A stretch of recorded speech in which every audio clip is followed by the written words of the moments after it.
Bom dia, é um prazer estar participando deste importante programa aqui na Rádio Vale.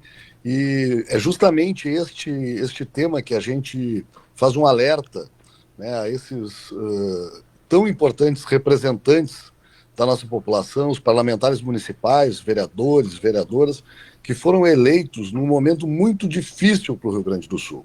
Foi uma eleição pós uma enchente, após a maior tragédia climática da história do Rio Grande do Sul, né, e eles são depositários da esperança, né, do povo gaúcho para um esforço de reconstrução do nosso Estado. E muitos se perdem, muitas vezes, né, nessa questão da polarização dos discursos ideológicos nas redes sociais, e esquecem, estão deixando passar a oportunidade de representar, né, e de convergir, buscar unir esforços, tanto da direita, da esquerda, do centro, para a solução dos problemas reais da nossa população. Os problemas reais que ficaram da enchente, que são ainda muitos, né, precisamos recuperar a infraestrutura, recuperar casas, recuperar empregos, empresas, né, e daqui um pouquinho o que se nota é que a atenção está voltada para a divergência, quando nós precisamos convergir, ao invés de construir muros, construir pontes entre as pessoas para que possamos buscar as soluções através dos governos, através da própria sociedade, né, de soluções para os problemas herdados dessa tragédia climática. E, além disso, né, nós do Podemos acreditamos que nós podemos unir pensamentos diferentes, pessoas que pensam até diferente, né, mas que possam convergir para soluções dos problemas que não são diferentes, são problemas conhecidos, comuns, e que estão, muitos deles, aí há muito tempo, né, e que precisam da união para que a gente possa buscar a solução, e não da divergência e do discurso ideológico, simplesmente, né, que muitas vezes esquece, deixa de lado a situação fática real das nossas comunidades. Então, esse é o alerta que a gente procura fazer, que a gente vem buscando posicionar o partido, tanto nacionalmente, com a nossa presidente e deputada Renata Abreu, quanto aqui no Estado, com os nossos companheiros, para que nós possamos, neste momento, focar na solução dos problemas reais das comunidades, dos problemas que estão batendo a porta e que são urgentes. Nós precisamos unir as forças para superar as dificuldades. Esse é o alerta que eu procurei fazer nesse artigo publicado ontem, generosamente pelo Jornal do Comércio, e que é um posicionamento político, um posicionamento do nosso partido. É um posicionamento, Everton, moderado, mas que contrasta com uma prática política mais belicista que nós costumamos ter no parlamento. Achas que esse discurso, esse esforço vai ser bem acolhido? Eu espero que sim, porque a população é que está clamando por essa questão. Na verdade, o que nós precisamos enfrentar, e aí não quer dizer que nós deixemos as nossas diferenças, deixem as nossas diferenças de existir. Elas existirão, elas terão espaço para esse debate. Mas o que nós precisamos é resolver os problemas urgentes. Nós precisamos convergir para buscar soluções para os problemas urgentes, porque a questão das próprias estruturas para contenção de cheias, né, elas demoram um tempo para ser construídas, são caras, né, os municípios sozinhos não conseguem, o Estado sozinho não consegue, precisará da União. Né, a gente vai precisar que a federação nos ajude, e isso necessitará essencialmente de um esforço coletivo, né, e não da divergência. Então, Everton, nós acreditamos. bom Pois dia, não? Everton, é Tomás. Bom Everton, dia, Tomás. hoje tu citaste aí o problema que o Rio Grande do Sul enfrentou e ainda estão tentando os municípios se reerguerem diante da catástrofe, mas há justamente uma acusação de lado a lado. Os Uhum. representantes do governo Lula, que seriam então ligados à esquerda, e os representantes da direita, tá, dos partidos, eles se acusam mutuamente porque o pessoal da direita diz que não chegou às verbas, não chegaram às verbas que o governo federal anunciou. Já o governo federal alega que encaminhou muitos recursos e fez liberações de créditos, entre outros mais, para ajudar o Rio Grande do Sul. Então fica essa discussão política ideológica, direita e esquerda, em cima da catástrofe que assolou o Rio Grande do Sul. Como é que fica essa situação, Everton? É exatamente isso, Tomás, que eu reputo importante.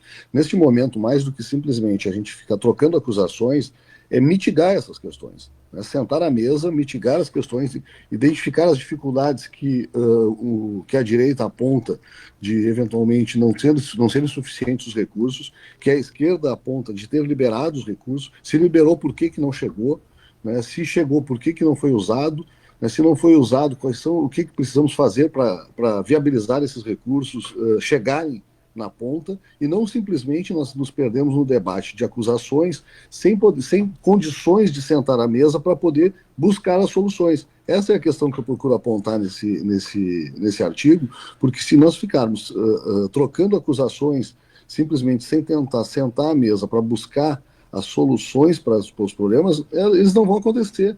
Nós vamos ficar debatendo, divergindo, e a divergência pela divergência, sem construir o caminho para que a gente possa buscar soluções.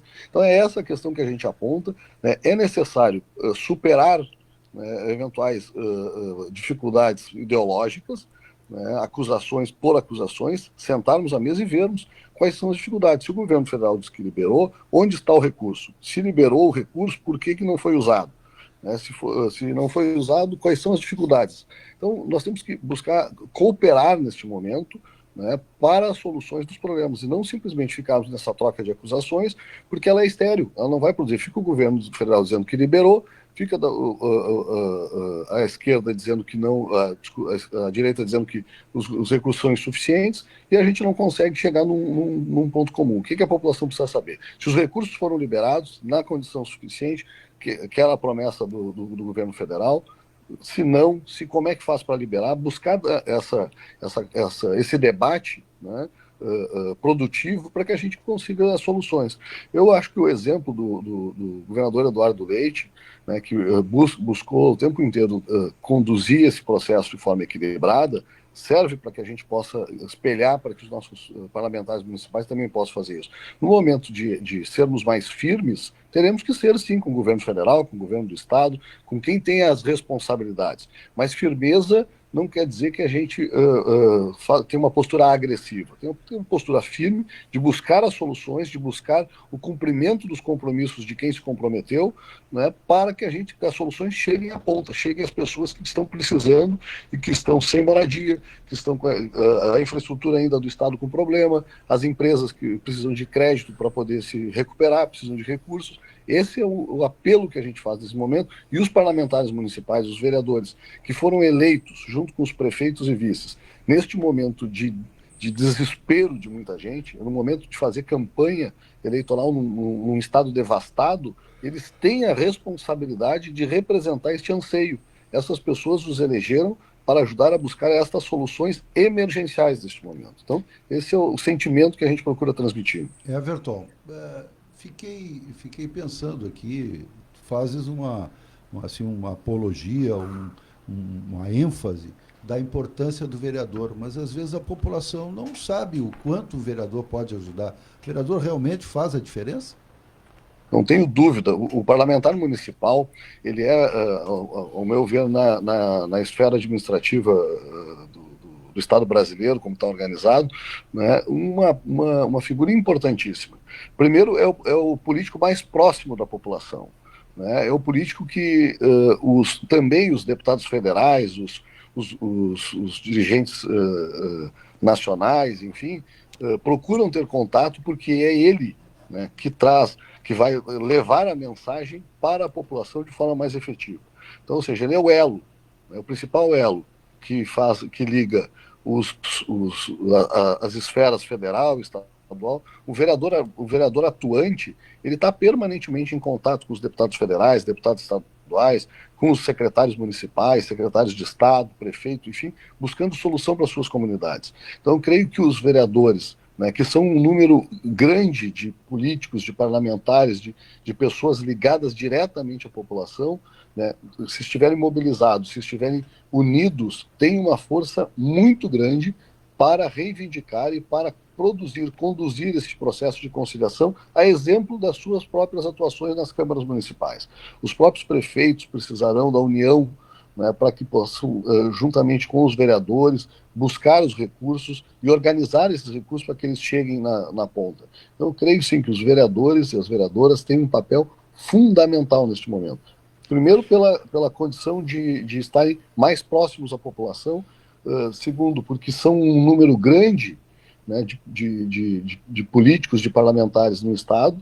Né, cada cidade tem lá, no mínimo, 9 vereadores, né, por menor que seja o município, né, e esses têm condição de, unidos, representar uma força política importante, fundamental nesse processo de reconstrução do Estado. Everton, para a eleição do ano que vem, o Podemos vai apresentar candidato ao governo do Estado? Mas nós estamos, neste momento, produzindo, nós participamos do governo do Estado, né, temos o deputado Ronaldo Santini como secretário de Estado do Turismo, né, nós estamos preparando a nossa nominata para a Câmara Federal, para a Assembleia Legislativa, e estamos participando do processo de discussão da construção de uma chapa majoritária que possa representar esse pensamento. Né, nós temos nomes, poderemos apresentar nomes para compor as chapas majoritárias, né, mas nós estamos focados neste momento no processo de construção das nossas chapas proporcionais e participando dessa discussão. É uma prioridade para o Podemos a representação parlamentar, tanto na Câmara Federal quanto na Assembleia Legislativa. O Podemos é um partido novo em afirmação no Estado.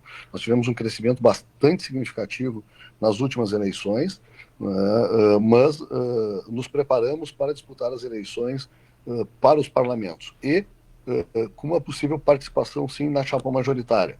Um candidato, tanto pode ser um candidato a governador, a vice ou ao Senado Federal.